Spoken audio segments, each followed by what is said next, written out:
First ப்ரோமோல சூப்பரான ஒரு update கொடுத்திருந்தாங்க. அதாவது 75 நாட்கள் ஆயிடுச்சு அப்படின்றத ஹவுஸ்மேட்ஸ் எல்லாருக்குமே தெரிவிக்கும் விதமா பிக் பாஸ் ஸ்வீட்ஸ் வச்சு அனுப்பியிருந்தாரு. ஸோ அந்த ஸ்வீட்ஸோட ஒரு சின்ன டாஸ்க் இருக்கு. அது ஒரு ஃபன்னான டாஸ்க் தான். பட் இருந்தாலும் அந்த ஸ்வீட் கூட எல்லாருக்குமே 75 நாட்களை நீங்க கடந்திருக்கீங்க, வாழ்த்துக்கள், இது இதுக்கப்புறமா திரும்பி வராது அப்படின்ற விஷயத்த மறுபடியும் ஞாபகப்படுத்தினார் பிக் பாஸ். இதை எல்லாருமே உணர்ந்து செயல்பட்டாங்கனாலே போதும்.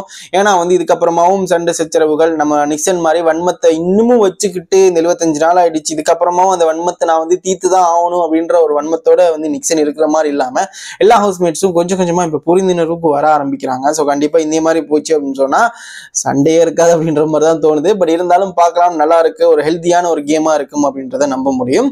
அதுக்கப்புறமா பார்த்தீங்கன்னு சொன்னா மணியை பொறுத்த வரைக்கும் அவர் இந்த டான்ஸ் மாரத்தான்ல சரியா பெர்ஃபார்மன்ஸ் பண்ண விடல அப்படின்றது ரொம்பவே கவலையா இருந்துச்சு அவருக்கு. காலையில லைவ்ல ரொம்பவே புலம்பிக்கிட்டு இருந்தாரு நம்முடைய விஷ்ணு கிட்ட.